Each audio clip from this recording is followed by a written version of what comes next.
willing to call it what it is. They're fueling Scott Walker.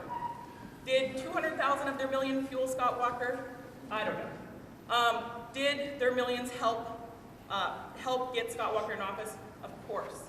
And the Republican Governors Association put a nice congratulatory banner on their website, which we've documented on our site, that says, "Congratulations to Governor Walker. We invested $5 million in Wisconsin." They did. You know, the rest of us, we vote in a democracy. But, you know, as Mike said, that's not really how democracy works for the wealthiest in our society. They invest in candidates. In this instance, the Republican Governors Association is kind of like Goldman Sachs. It's like the investor. It's gathering in these funds from these very wealthy individuals, industrialists who want policies changed. They make investments in races around the country, and then they want, I don't know what businessmen want, a return on investment, right? You know, because, you know, businessmen, they don't just spend money to create jobs, you know, because they've got extra cash in their pocket. They spend money to get a return on their investment. So here at the Center for Media Democracy, here in Madison, we are helping to document this and helping to arm you with this information.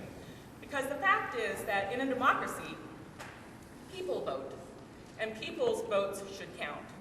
I'm a little worried about the news that we're tracking, and we've been tracking the funding of the Tea Party through American Prosperity for the last 2 years now. I'm a little worried that there's word now that some of the people being bussed in aren't just from Wisconsin, not just Wisconsin GOP members who are, you know, kind of ready to do their duty, but they're actually people coming in from out of state, like Washington, D.C.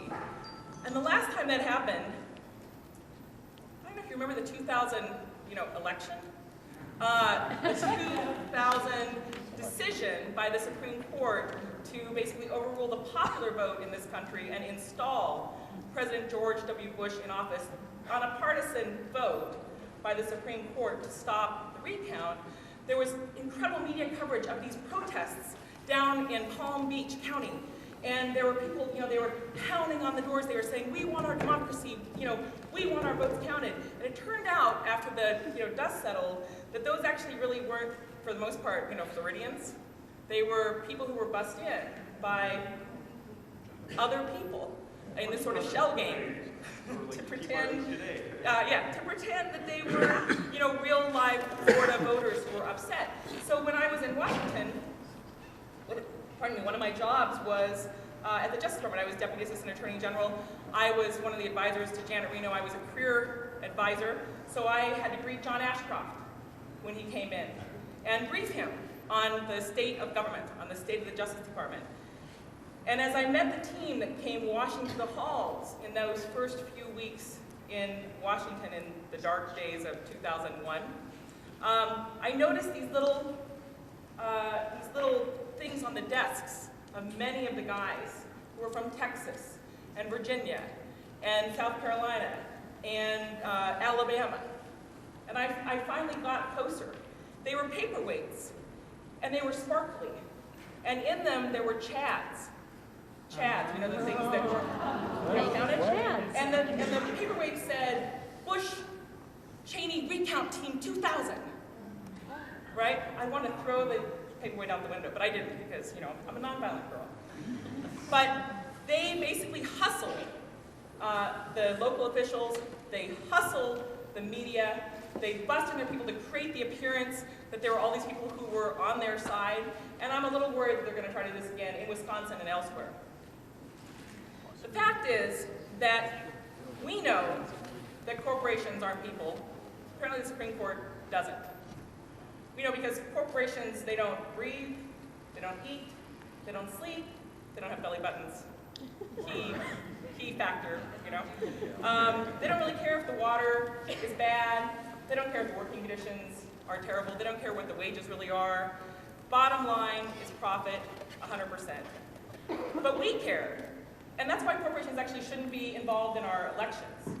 But beyond the corporations, which have been unleashed by the Citizens United decision of a partisan, narrow majority of the Supreme Court, beyond that, we know that actually the amount of money you have shouldn't be the determining factor in how much say you have in our democracy. I thought Mike's comment about the money throwing its voice, being that the members that are elected are ventriloquists for this money, is a powerful image. The fact is that we need to retake our democracy. We need to get our democracy back.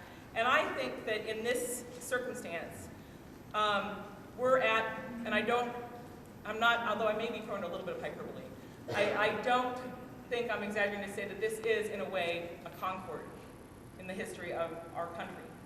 They have woken sort of a sleeping giant in making this incredible, overreaching move to destroy the right of people to organize and collectively bargain. In Wisconsin, the heart where these rights were really instilled and founded, they have, poked a sleeping tiger.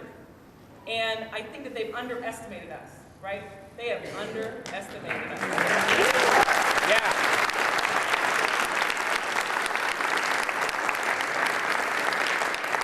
And, we're going to tell them today, tomorrow, next week, don't underestimate us. Do not underestimate us. We, the American people, the working people, have put up with a lot. We've seen jobs shipped overseas due to corporate policies, corporate trade policy. We've seen, our environment spoiled by corporate regulatory policy, corporate environmental policy that basically makes them pay a fine that means almost nothing to them. We've seen, a host of things happen in this country, and I think it's like kind of the tipping point. So what's happened in reality is, we've become too reliant on presidential elections to save us. One man can't save us. One man isn't saving us. Sorry, Don, no man has ever just saved me.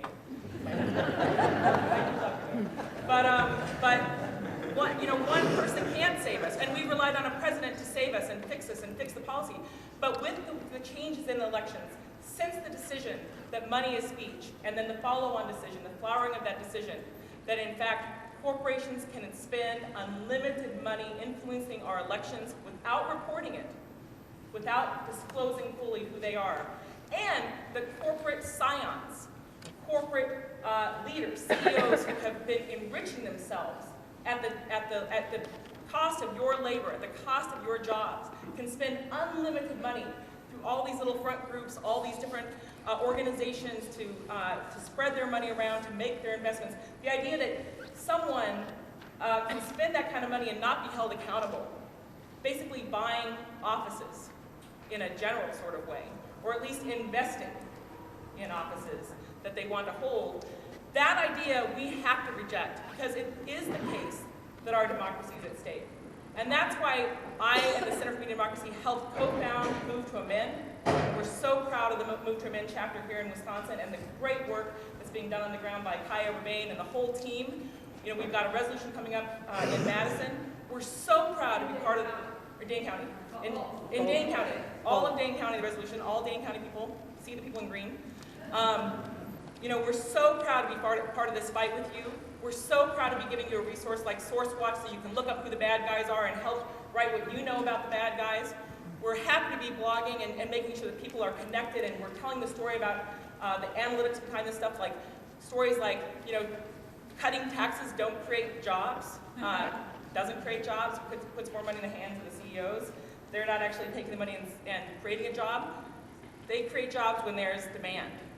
And there's demand when you and I have good wages and good jobs so we can spend money taking care of our families.